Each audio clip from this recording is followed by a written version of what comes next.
Edit Audio. I learned to drive at 11 when my dad, spur of the moment, bought me a dirt bike. 11-year-old Robin could always be found zipping around the neighborhood at 40 miles an hour at like 7 a.m. I'm sure my neighbors just loved me.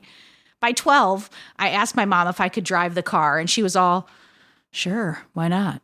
And she sat in the passenger seat, just looking out the window and smoking, as my tiny self drove through all the back roads of our upstate New York town.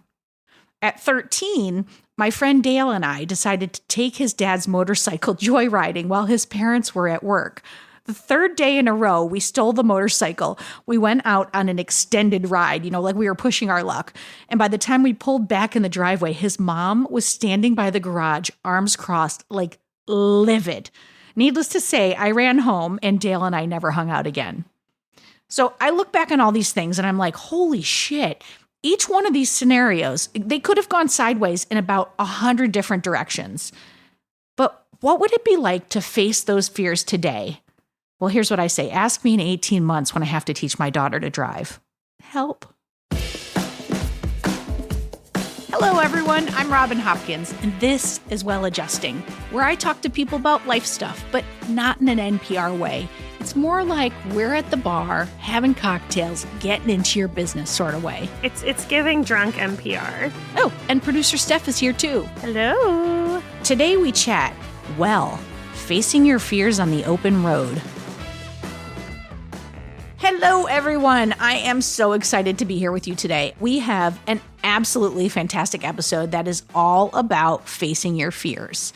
My pal Susan is just a tad bit terrified of driving, and she has been really since her first attempt of getting her license. And we are really getting into the stuff that's behind the fear and maybe, just maybe, how she can face that fear and get into the driver's seat. It is such a great conversation, and I'm about to hit play on it, except first I want to say this. If you've got a problem and you want to pick it apart with us, you can drop us an email at hello@editaud.io or DM me on any of those social platforms at RealRobHops, because we are always looking for new guests. Now, enough of me rambling. Let's just get to it. Beep, beep. Hi, Susan Hughes. Hi, Robin. How are you? Hopkins. I'm good. How are you? Good. Okay, well, why don't you introduce yourself? My name is Susan. Yes. Well, let's see. I'm an art director and artist when I'm not working, and I have a wife and a 9-year-old son. And who's smarter than I am? Your son. He's a good boy. And we live in Queens. I'm a native New Yorker. Yes, you are. And the native New Yorker part is key to why we're here today. It sure is. Yes, absolutely. Sure is. I'm here today to talk about my fear of driving. Is this an intervention? And facing my fears. All right. Well, let's get into that. So, you're not 16. No. Not 16. And so, I'm from upstate New York, where, I learned to drive at 12. Right. On the back roads. So it's to grow up in the city and to not drive is blows my mind a little bit. Yeah. Okay. Well, fair. So a couple of things. I actually do have a license. That's the other weird piece of this. So you do? Yeah. Yes. But in my defense. She's already hedging her bets. You have driven. I have driven. So here's the deal. I went through the normal steps of, high school driver's ed. Sure. Everyone has to get their license. So I didn't overthink it, really. It was fine. I didn't like it, but I remember thinking this is scary, but I'll adapt. At some point, it'll become second nature. So I got my license, and then the short story is, and I never drove again. But that's not totally true. I drove a few times. It would come up. It was one of those. I remember. There's a famous story. It's not famous, but in my mind, it's a big deal that I drove myself to the dentist once because it was a neighborhood where my parents used to live. So it was a 25-minute drive that I had to do alone. It was terrifying. I know. You can't relate at all to what I'm saying, right? What's so funny is because driving means freedom to me. I got my license on my 16th birthday. Right. Except as a New Yorker, freedom to me meant something totally different. Exactly. Freedom meant I could take the train into the city and meet my friends. My parents trusted me. I could stay out till late, 2 a.m., whatever, probably took a cab home. And then I went to college in Manhattan after that. So again, 4 more Yeah, years where are you going? of Yeah. I'm not driving. Yeah. I'm taking the subway. And I just never really did it. Oh, wait, one more chapter. I was a nanny for a summer, which is already, in East Hampton. And part of the interview was like, oh, do you have a license? Do you drive? And I said yes. And I thought about it afterwards. I'm like, oh my God, I just said yes without even thinking about it. And Because you do have license. I did have a license and I wanted the job. Sure. I had to drive the kids to like play dates a few times. I'm just But picturing we're- like but- young you with like fingers gripped on the not- wheel, just like, everybody be quiet. Yeah. And acting like I wasn't nervous in front of these like 6-year-olds because I thought I was going to get Can't found show out. fear. Each time I was terrified. I do think about the very end of the summer when there was one errand they wanted me to run without kids, just go pick up something from the store. And I remember I had this moment where I was aware of not being terrified. I'm like, yeah, I'll just go do it. And if I had kept... If you had kept driving. Yes, Yeah. then there would be no story, there'd be no problem. There'd be no Hudes on the podcast. That's correct. I know. But that was the end of the summer. That was the last time I was asked to drive. And then I truly, it was Well, you never years left the and years. city, so you're on the subway and Uber's around now and taxis, and you don't need to. And then you got a partner, and she drives. Right. So then there's the partner. Yeah. So because that's, by the way, that's how we got here. I Was we were know. away on a weekend, and she was like, "I need you to start driving sometimes," because now at this point, like, do you feel like there's a burden on your family because like long trips? It's like Janice has to drive all the time. Yeah. So Janice, she doesn't put a lot of pressure on me. And, at first she like everybody else, she's like, wait, you don't drive? She's like, she's from Long Island. Yeah. She didn't even comprehend an adult being a non-driver. Like it didn't make any Yeah. sense. What drives her crazy is that she's met so many people through me who don't drive. And Oh, it's- really? Yeah. Oh, I mean, I have endless friends who don't drive. And, it makes her crazy because it's like Because validating in a way, right? exactly, because you're winning. Yeah. So not only do I have friends who don't drive, I keep a list of like the celebrities who don't drive in my head. Tina Fey, just throwing it out there. Just so you can like Yeah. win the argument, right? J-Lo, native New Yorker. Well, I could go on and on, but it's fine. So fast forward to, living with Janice, she kind of accepted that I didn't drive. I mean, what is she going to do? But she was encouraging all along. Yeah. And then we started talking about having a kid. Mm-hmm. And then it became, well, if we're going to have a kid, You might have to it drive. might be nice to drive, Yeah. right? Even though in the back of my mind, I'm like, well, we live in Brooklyn. Everything is, Like, it's gonna be fine. Everything's so I much don't have stuff to- away. It's going to we'll be deal with fine. this later. Yeah, well, exactly. But before I got pregnant, I did take a handful of driving lessons, like adult driving lessons to get you comfortable Yeah. behind the wheel. And that was a little bit of a mistake because the teacher, he was crazy.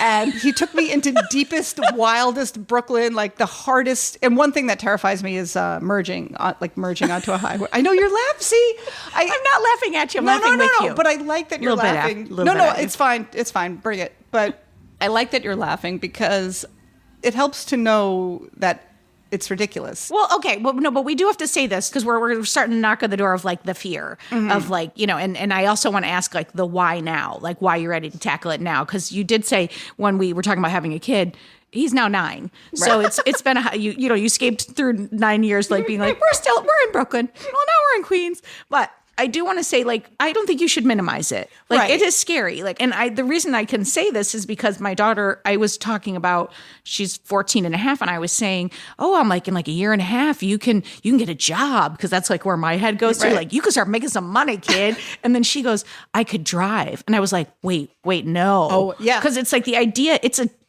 3,000-pound, piece of machinery that can just plow over somebody. Correct. So- that's By the way, I'm not helping at all right now. No. But we're but going to you're- get to the helpful you part. are not telling me anything I don't already know. Trust but I'm me. just saying, don't minimize your fear. Right. I think it's valid, and I think you can see how you got here. Right. But that's the crux of it right Yeah. there is that to me, in my mind, and this is why you should get a license and drive and keep driving at age 16, 17, because you're not aware of consequences. Sure, you don't have sure. that fully developed brain where you overthink things. Oh my God, I right? think of all the stupid things I did driving at 16. Right. So now I've waited too long and I've gotten to the point where I know too much. It's such high stakes. This is the one thing I could do or I could actually kill somebody. Right. I mean, there's nothing else. I do not have that kind of power anywhere else. I could The only thing I thought of besides that was like dropping an air conditioner out the window. Which, by the way, is another big fear, like in a city apartment. Well, every time I install an air conditioner, I'm like, I hope I don't kill someone. No, you should be. I once was walking in Manhattan and an air conditioner landed like 10 feet in front of me. And I was like, that would have killed me. Like, yeah, you definitely would have died. I love that I'm laughing about that. So, yeah. So it's the high stakes nature of it, right? One false move in my mind, one mistake, and it can have terrible consequences. And and then I can add to that. But you do know if you walk down that road of thinking, that's true of like walking, riding a bike, flying. But not quite. It's like, well, hang on. Flying, I'm not in control of the flying, right? Oh, so it'd be the guilt of if you were the one who did it? Sure. Yeah. Causing this thing. Yeah. Right. Okay, but like devil's advocate, sure, I'm allergic to peanuts. You have a child that I assume goes to a school. Yes. You could kill a kid any day, just like accidentally putting the wrong We're thing in definitely his going to food. give her more fears stuff. Well, great. But I'm just saying, like, devil's advocate, you can kill someone any day. Yes, when you get into a car, you're like aware of that fact. But like saying that when you're 16, you should drive because you're not aware of that fact, I don't know if that's actually like the best advice.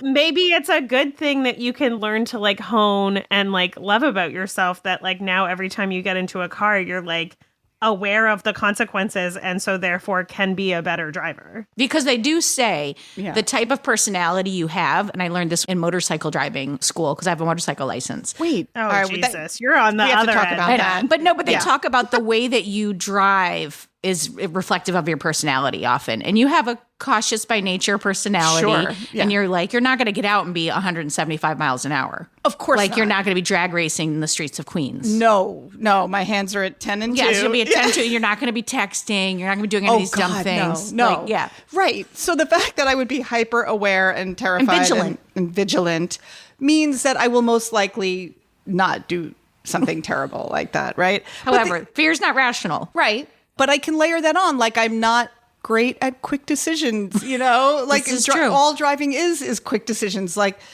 yeah, but you know what though? Driving, you don't have time to debate it. Like you and my wife Mary are very similar in that like you're gonna like think things through and you might take you a minute to get to what you want or what you don't want. When you're driving, you don't have time to do all that. So your instincts take over. right. No, that's true. And it's like you don't have any faith in yourself. Well, I know this is one of those things that to get over the fear of doing it is just to do it, right? Yes. Yes. But and I have thought about this.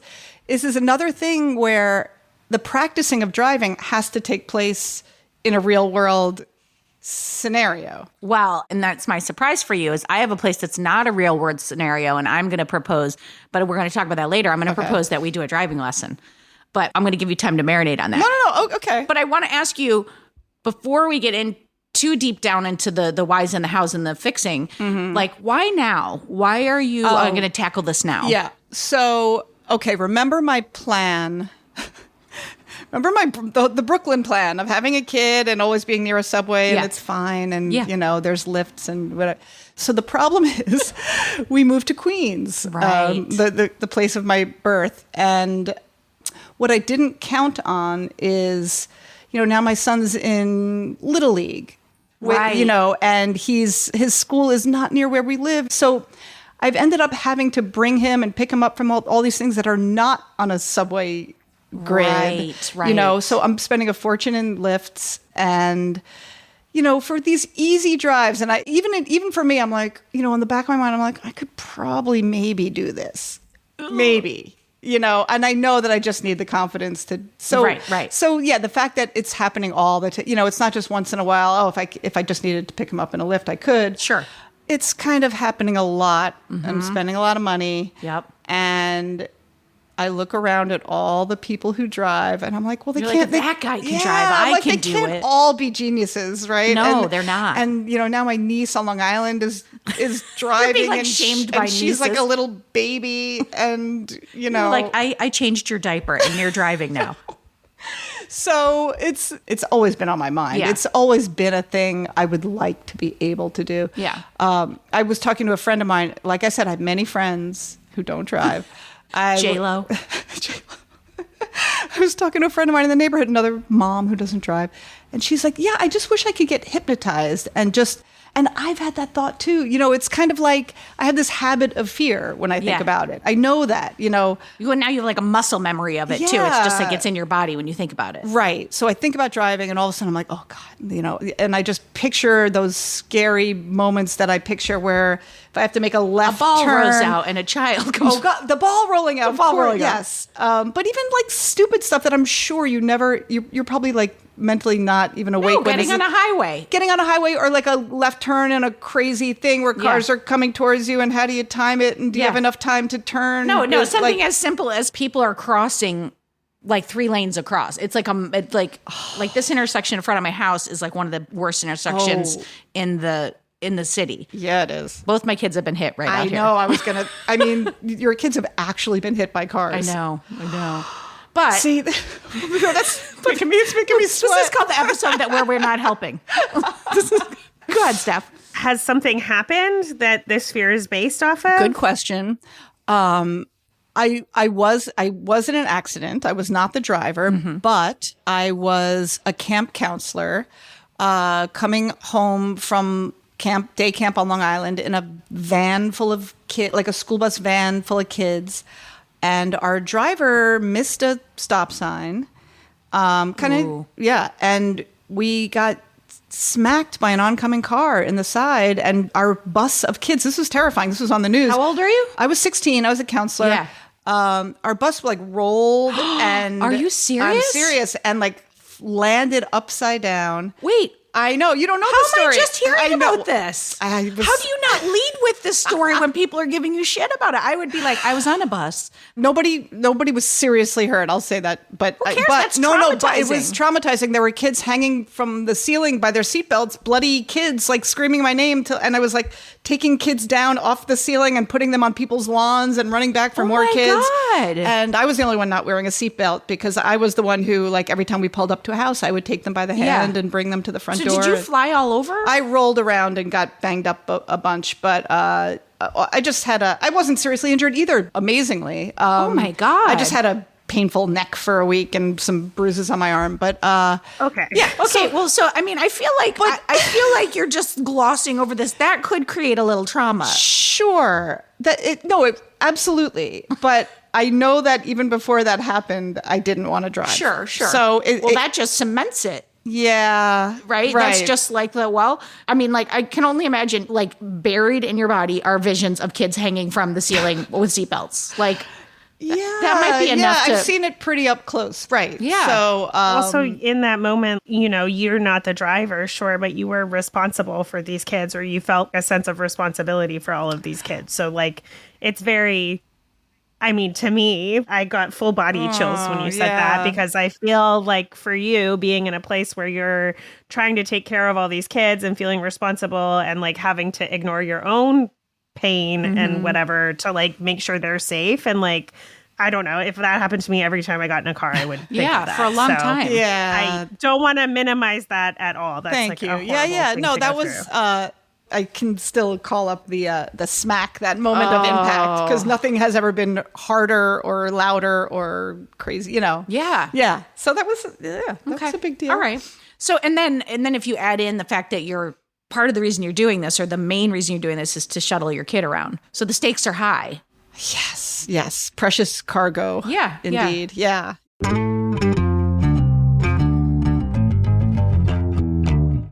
All right, people. Raise your hand if you have ever been personally exhausted by email, right? Same, friend, same.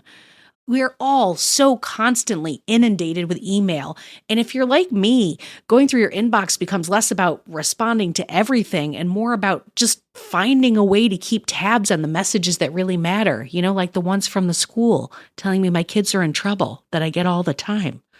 Anyway, that's where SaneBox comes in. Think of it as an EMT for your email. As messages flow in, SaneBox does the triage for you, sifting only the important emails in your inbox and directing all the other distracting stuff, you know what I'm talking about, into your Sane Later folder.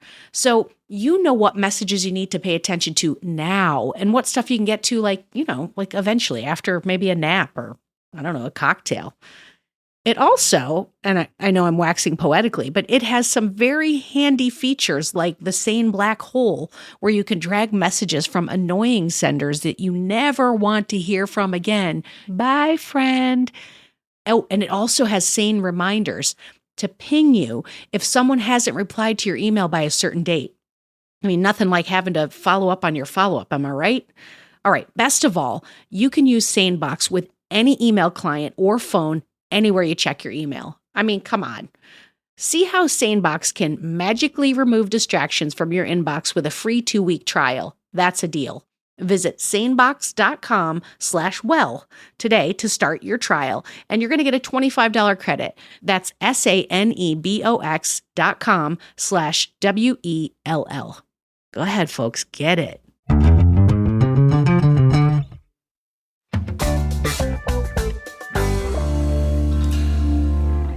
So now we've traumatized you even further. No. Trust me that there's nothing you can bring up that I haven't already thought about, that isn't already swimming around in my brain. And can you, I mean, oftentimes, like, I know it's like a fear of driving, but can you isolate the like sub fears of that? What are the things that you're afraid of? Like, can you articulate them, or does it just feel like one big cloud of driving is like one giant fear? I mean, it really boils down to just my fear of killing or harming someone, whether they're inside my own, outside of, okay, either outside the car or inside the car, because I've been on the other side of it. I've been inside the car, and I know that a mistake can cause that just as easily. But I knowing that everybody knows that risk, everybody on the road knows that risk, and everyone just drives. And because we're able to just like, I don't think about the risk. Right.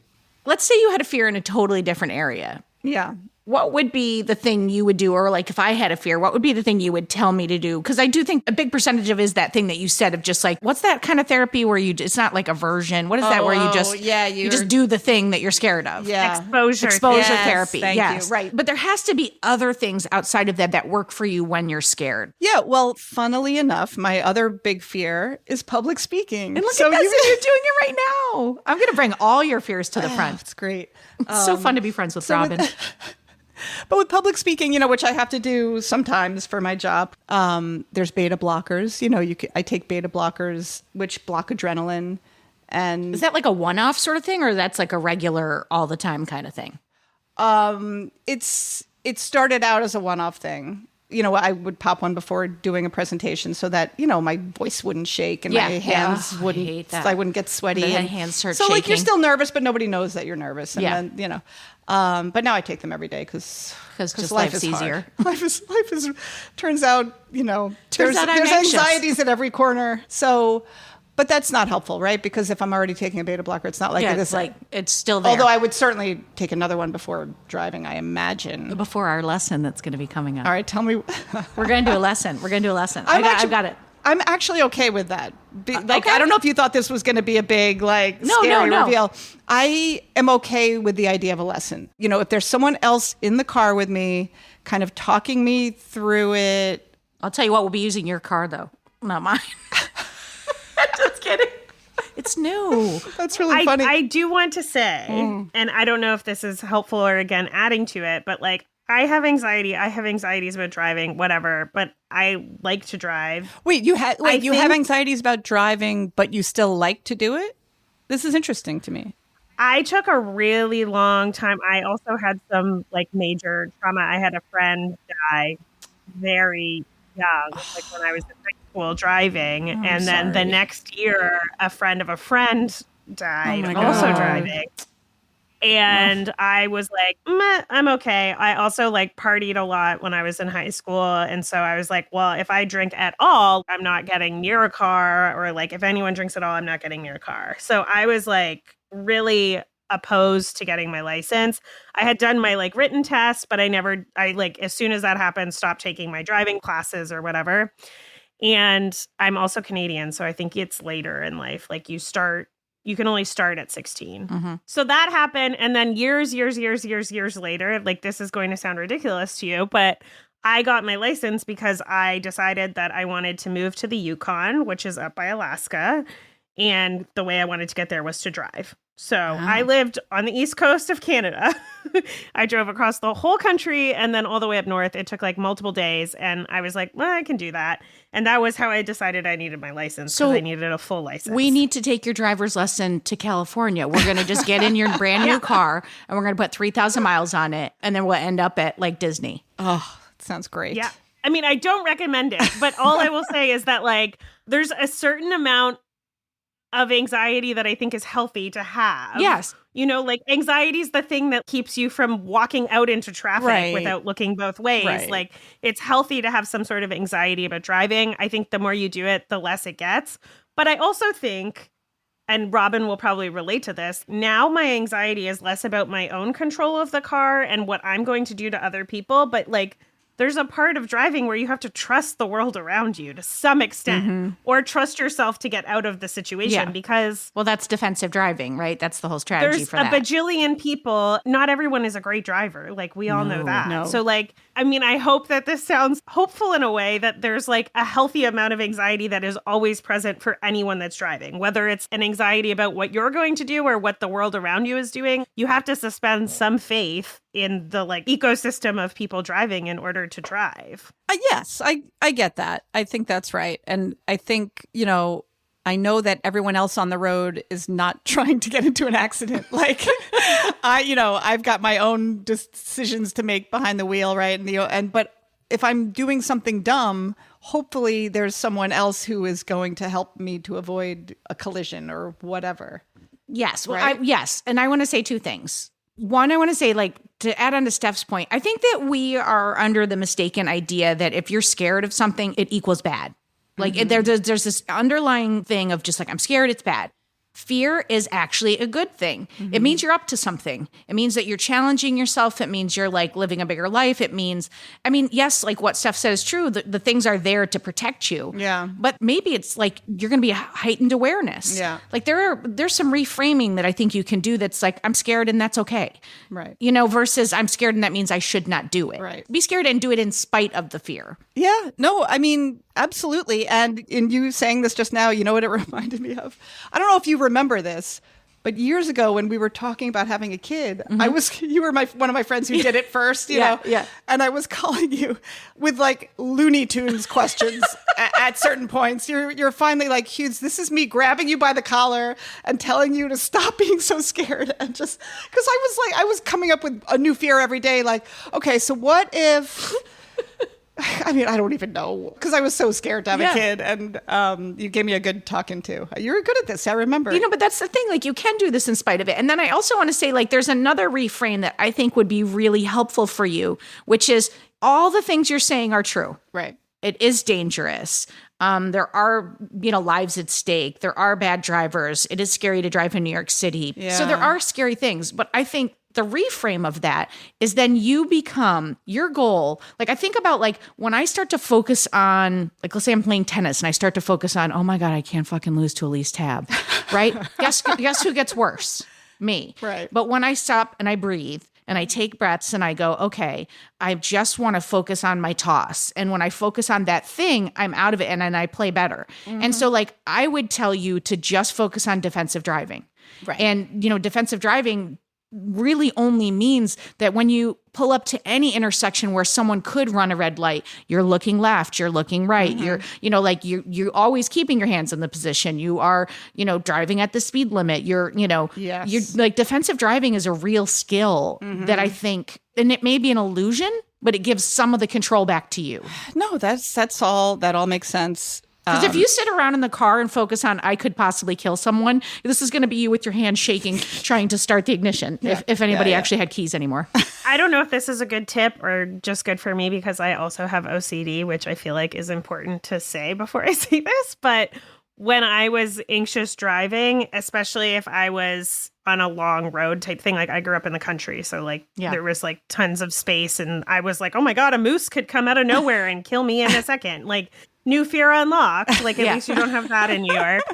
But I would count in my head like 1, 2, 1, 2, 3, 1, 2, 1, 2, 3. And it was like 1 was the left-hand mirror, 2 was my rear view mirror, and 3 was the right-hand mirror. So that I knew in my head 1, 2, 1, 2, 3. I was like always checking my spots, and it was like on a rhythm. And it became like so integral to me driving that I don't think about it anymore. Yeah. Like it's almost like a heartbeat or something. But when I first started, it would like give me a feeling of safety because I would be like, okay, I know that I'm checking these things when I'm Right. counting in my head. Right. Oh, I like that. Which again could be my OCD. I mean, Just a little bit. But sometimes, but I think those kinds of things, like that's the same kind of thing of like, you can have the 1, 2, every time I pull up to a stop sign, I'm always going to look to the left. Even if it's a one-way street, I'm still going to look for the right because there could be an electric bike coming. Oh my God, so many electric 'cause- bikes. And none of them, they all just have their feet down, which trust by the me, way, see, and the that's scooters, another- I'm like, you're going to take your foot off. Pick your foot up and put it on the thing. No.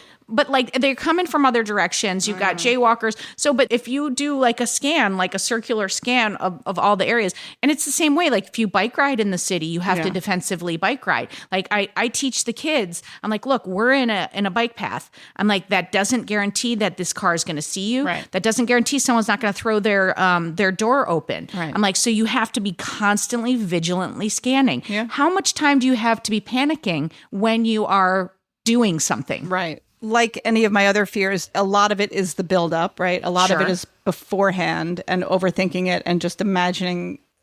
It's pointless. I like imagine scary driving scenarios for no reason. But yeah, once behind the wheel, because I've had a handful of experiences, it's true. I'm looking, I'm watching, I'm nervously looking and checking and watching and, but Yeah.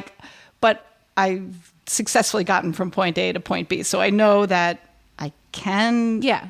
do it, although it's been such a long time now. Well, that's going to be the big portion of this is just going to be getting back on the horse. Yeah. Do you still come into the city? Obviously, you're in Brooklyn right now. Yeah. I mean, I took the subway here. Yes, but every time you get out of the subway, you walk across the street. Oh, yes, I do. And you face the electric bikes and the cars. You and might walk across the street at the intersection, but I would stand to guess that you also occasionally jaywalk. I do. I mean, you are a New Yorker. It's And true. when you do, you look both ways, even though it's a one-way street. Yes, I do. Because you're trying to protect yourself and other people. Yes. So you have all the habits already. Oh, this is okay. I was like, where's this going? Yeah, you have all that. Yeah. You have all the good Oh, habits sure, already. Sure. I think there's just a massive reframe that needs to happen. I think so. Think of all the times you've been in a car and nothing has ever happened. Right. There's that one time. Right. And it was significant. I don't mean to downplay it, but you've been in the car probably hundreds of thousands of times since then and nothing. So the odds. It's true. And it's funny. I'm fine with putting my life in the hands of whatever random Which is crazy. Uber driver is picking me They're up. probably way worse drivers than you would ever be. And you get right in that car with them like boop, ba-doop, ba-doo-doo. I know.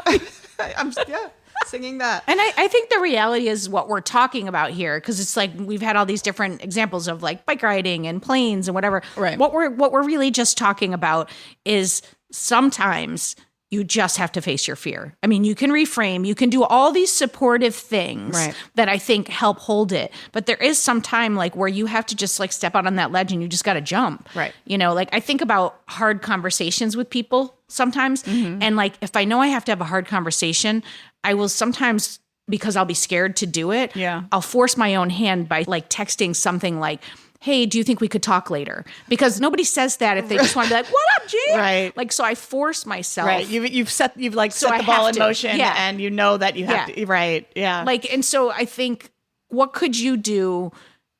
I mean, obviously I'm making you go on one driving lesson, but what could you do to put in place to force your hand? Because you do know that some of it is a comfortability factor. So like, Right. is it a weekly drive? Is it? Well, I think this getting in the car with you will be super helpful because, like I said, every now and then when I'm like, oh God, I could just like get in the car and take Damon to baseball, right? But I haven't been in a driver's seat in so long Yeah. that I think even just like doing that will be helpful. And I've already researched, there's a school in Greenpoint. Okay. One of the things they advertise is like nervous drivers, Amazing, right? amazing. So maybe a handful of lessons with an Yes. instructor at my side. If I'm in the car with somebody, like I said, just if someone's talking me through my choices and like explaining the scenario and Yep. like a proper lesson. Yep. I think that would be super helpful. And It would just be a little bit of confidence. And honestly, if I can get to the point where, I've always said, well, in an emergency, I could get behind the wheel. Right. But I don't even know if I'm at that point anymore. Yeah. We've gone skiing in Vermont, and Janice was like saying, "Oh God, I hope I don't break my leg because I'm starting a job." So but she wasn't even thinking that. She's like, "Because I'm starting a new job," and I'm like, "Oh my God, if she breaks her leg, I have to get us home from Vermont." And like, there's no. You'd be like, Vermont's a nice place. Yeah, we could just stay here. Right. We'll just set up. But so, are you the type of person who puts things off? Like, if you found this place, will you set up regular appointments? Like, do you need to put things in place so that, like, what can you put in place so that the cadence is regular? Well, I have the vaguest of timelines in my head because when I knew I was going to talk to you, I was like, all right, I'll do that first. Right. Okay. And then, I feel like I'm going to pay for an amount of lessons. I think like that's my way. Because then you'll have to take right. them. I've put the money down. I'm buying 5 lessons, say, or whatever, and then let's see how that goes, and then I can buy 5 more if I'm not feeling like that was enough. And okay. Yeah. So what's the goal? I would because we're going to do our driver lesson like ASAP. Okay. It's going to be the next week or 2. Oh yeah. All right. Scary. I think if we talk again in October, November, I would love to have been at a point where I've taken some lessons and feel a little bit more confidence. I can't promise that I will have been driving solo by then. Okay. It would be nice. That you're saying you can't promise. It's like, this is for you, not for Robin. No, it's for Robin. I feel like it's for Robin. But I do think also, when you said I want to be comfortable driving, also, what does comfortable mean to you? Like, comfortable can be very layered. Yeah. Comfortable. Okay. Comfortable driving, meaning I'm not dreading it the night before, Okay. Maybe you're only dreading the morning of. Maybe. Okay. Maybe. Or, I'm sure I'll still be nervous, but at least maybe just being willing to do it would be a breakthrough. Yes. Right. I mean, I'm sure it'll be scary and nerve wracking, but just the willingness to do it would be a huge and that's why I'm all about automating it a little bit. Like, maybe by November, once a week you go get groceries, or once a week you go do a thing, so that every Tuesday you're going to be getting in the car come hell or high water.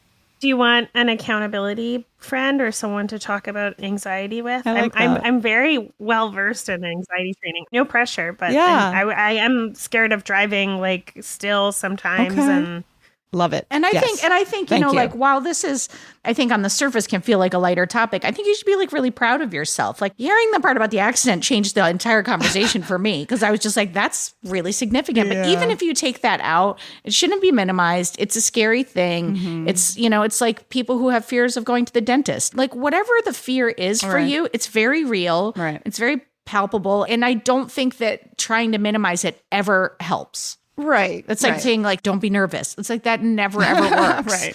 You're going to do great. Thank you. I appreciate that. And I'm going to, with your permission, perhaps bring a little recorder for our driving lesson. It's going to be great. I can't wait. It's going to be great. You have reached the Well-Adjusting Expert of the Day. All right, today we have got some Expert of the Day advice from none other than our editor extraordinaire, Maria. What I didn't know was that she too has suffered from real anxiety and fear around driving. Maria? Last year, I picked up driving lessons again after a break of 10 years. I'm generally an anxious person, and driving lessons made that so much worse. So here are a few things I learned to keep any extra stress at bay.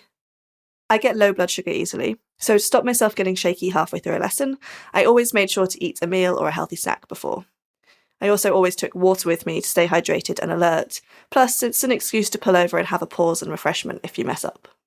I made sure that I never had to do something important in the couple of hours after a lesson, so I could kind of come down from the adrenaline and not get unnecessarily stressed about something else.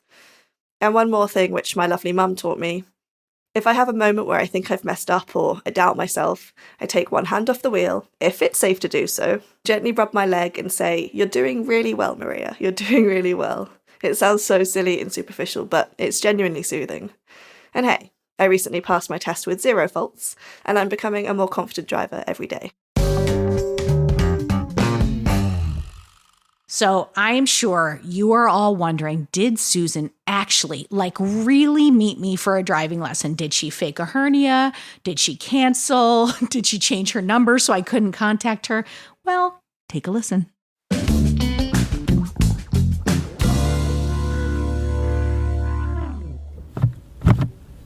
Did I not turn the power on? Maybe you didn't turn the car on. There you go. Okay. How much gas do we have? Imagine if we ran out of gas. Oh my God. What Why happened? is it hybrid system stopped, shift into park? Why? Wait, so I have my foot down on the brake On the while gas, on the brake. Sorry. Oh my God. Oh my God. Okay. I'm a really Help. good teacher.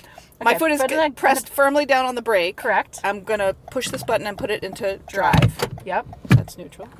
What's the S next to the D? That's don't worry about it right now. Okay. And now, here we Now go. you're I'm gonna- now gonna you're I'm gonna gonna pull out- let go pull of out- the brake Yep. and gently, and I'm checking my mirrors, and I'm looking one little look over the shoulder, and here we go. Right here. We Holy go. crap. You're doing it. You're doing it. I'm operating a motor vehicle. I reread the driving manual. Yeah. Which is good. That's good you did that. And it said something that I found sort of comforting, because it said when you're about to make a left turn and there's oncoming traffic, with experience you're able to judge gaps. But if it says if you're not sure, Don't go. just wait for the light. Yeah. Or wait As it's wait gonna till change. they stop Yeah. with their And then- light, and you're already then I out in just the scooch- intersection and then go through. I'm just kind of doing a little bit of a loop. Yeah, we're right? we're gonna do a few loops until we get comfortable. Until you can get a little higher than 12 miles an hour. But where this is good, you're already feeling comfortable. 12 miles is very comfortable for me. And I think the thing for you to be thinking about is the joy of this, of the this is freedom that's going to come. Look at this. This whole garden out here. This is a crazy. It's like community garden over there. Oh, sorry. Yeah. No, See, now no, this no, is no. good. This is good. You should be distracted. So where am I? What do you think? We're gonna keep on straight. We're gonna keep on straight. That's, I feel like there's all kinds of shady shit going on out here. Like, what's that guy doing in that car he's out there? Leaving a body over there. Or there's some sex happening. There's things Or, happening. yeah, out here. I mean, you're not going to come here for Intravenous just drug use. But these could also be drivers too. Like, look how slow Right. they're going. Yeah, I like that. See, I wish everyone could just go that speed. And we could all just I'm not in a Can't we hurry. all just get along? Yeah. And If, what we if could- driving were this, I would be I know, with these the wide best open driver. roads. I would love driving. This is delightful. I'm on a Sunday ride. Look at that. You're doing great. Thank you. You are. All right. How are you feeling is the question. I feel okay. Okay. I feel okay. I feel like this feels. I had a feeling this wouldn't feel too crazy. See, but now there seems to be All right, more there's some activity traffic up here. We're going to ahead. see. Let's see what this is. People going 25. I'm going 32. I think we're heading back to the entrance. This is Oh, the exit. no, I'm not This is the exiting. exit. I'm Okay, good. okay, okay. Get me the hell out So of you did everything you were supposed to do. Make a U-turn. Make a U-turn. Yeah. It's good. I hit the brake. You were just like, stop. I screeched to all. Yeah, I'm not exiting out of here. There's no effing way. You know what I want to practice doing is Tell. honking my horn, because I have no idea how to do it. Like, Just how hit hard it. do you? That's it. Honk it. But you're not. Do I it. don't want to be one of those. Honk it. Honk it. There it is. There it is. Do you feel like, Yeah. I can do this? Yes, I feel like. This is an attainable thing for you. Yes. This feels nice to be in the driver's seat, and I like it. And I feel like now I want to get to the part where I feel comfortable doing this, and then I feel like that would be great. Right? But it's not automatic. That's okay. It's like I have to do all the work to get to the comfortable place. But This is it, though. Okay, now this is nice here. There's no stoplight, but you're going to make a right here. So follow your lines here. And look at these little children. There's children. Yeah, great. Well, not great, but I know. great. Well, They're getting in this. They're getting in our real life, obstacle. right? They're getting in the obstacle. Oh no. Oh no, they're not. Okay, so Hi, kids, this is I good. see you. Okay, so you're good. You're good. So when is your first lesson? Well, so I haven't done this yet. I haven't booked Okay, it yet. but this was the first thing. Yeah. So I want by next week you've booked your first lesson. Reasonable. Yeah. Booked. Yes. So something like this, you just keep an eye on the kids. You don't have to worry about them, but you just But keep I have an eye to be on aware of them. Yeah, Yeah, that's all. absolutely. That makes sense. All right. This feels good. Right? I mean, all in all, your first trip, spectacular. Oh, thank you. Thank you. What do you rate yourself? This feels good. I 1 feel to like maybe I'm a solid 7. What do Come you think? on, come on. Well, there was that moment where I don't know. What did I do? You I did just something. stopped quickly once. That was it. All right. 8.5. Yeah, you got to go bigger. Go right here. Oh, I didn't signal. I'm back to an 8. I thought I was an 8.5, but then you're just a New Yorker. Should we leave this parking lot and go find something else? Are you up to doing something else? I don't know. Okay, don't before you can think. Hold on. I'm stopping. All right, we're going to, one last thing. Now we're doing like real traffic here. I'm going to put it in drive. You're going to put it in drive. So pulling out is going to be your hardest part. Yeah. You can do this. I think I'm ready to do it now, right? Shit. Oh. No, I'm just kidding. You're doing great. Oh my God. You're doing great. I was just kidding. Oh, there's no kidding. Don't kidding. Don't kidding. You're kidding about... Look at, there's traffic. You're doing it. Fuck. Okay, you're doing great. All right, I'm going. I don't see a bike, but... No bike. You'll see the bike coming up behind you in the rearview mirror if you're checking it on the regular. And so it's a little narrower, so you're looking for doors opening, all that shit. This is where the scanning of the road. Yep. And then parked Keep going school straight. bus. Going No straight. one's got to know. Okay. I think that Full stop. your self-chatter actually makes you feel calm. You're going to make a right up here. Makes you feel calm, and I think it's something you should continue because it's helpful for you. Yeah. I like That's how I do it with kids. Who said that they pat themselves on the leg? Your That was producer? Maria. That was Maria. Maria, I love Yeah. that. I know, I do too. Self-soothing. Oh, I appreciate that. I did okay. You're good. I did okay. Yeah. Look at that. Look at that. You did it. Okay, now he's doing a 3-point. So I'll give him a minute. Yep. I'll give him a minute. Let him do his thing. I'm going to be like the most considerate driver in New York. Oh, forever. I will let everyone do what they need to do. I will be an hour late to everything. I'm helping them. Yeah. So I'm going up in here, right? Sure, that works. I mean, is that what you were thinking? Yeah. Okay.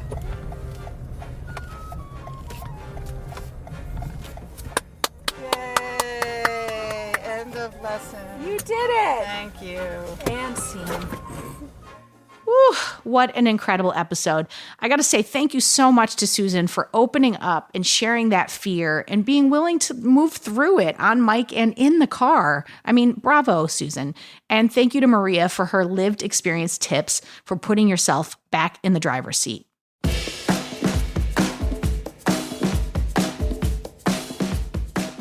For more Robin, and you may need that, you probably don't need it, but like if you do, you can follow me at Real Rob Hops on all the platforms, all the socials, as the kids today say. Well Adjusting is an Edit Audio original, exec produced by Steph Colburn and Robin Hopkins. Thank you to Maria Passingham, Kathleen Speckert, and the whole Edit Audio team.